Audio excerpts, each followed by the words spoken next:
ओम नमो भगवते वासुदेवाय। मोर नाम सूर्य नारायण साहू।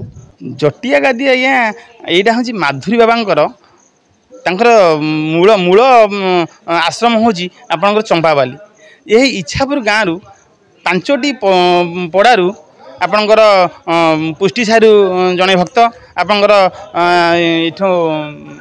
विश्वास सारू जड़े भक्त आपणकर परिया साही जड़े भक्त एमती पांच साही पांच जन भक्त बाबा अनुगामी जाऊे बाबा जाऊे से सन्धार बसी धूप धूप लगाऊे।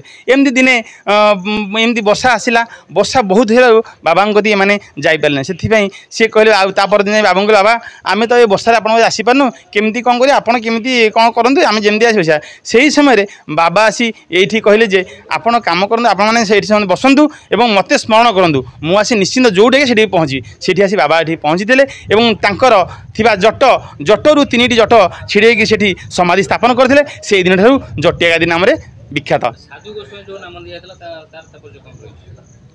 गोसाई महाप्रभु आपणकर ये 10 खंडी मौजार गोसाई महाप्रभु जे माधुरी दास ये अंचल गोसाई महाप्रभु थे जेहेतु समाधि एठी थिला से एठी गादी गोसाई बेली बाबा को समस्त जानूले एवं ये जगार पीठ आप सरकारी खातार गादी गोसाई नाम परिचित।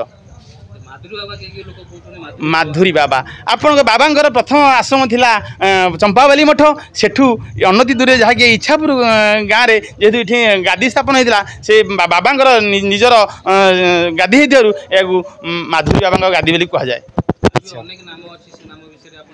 इच्छापुर गादी इच्छापुर गाँव जेहेतु ये मुख्य पीठ एवं ए मुख्य पीठरे बाबा समाधि थी इच्छापुर गादी बोली कहती।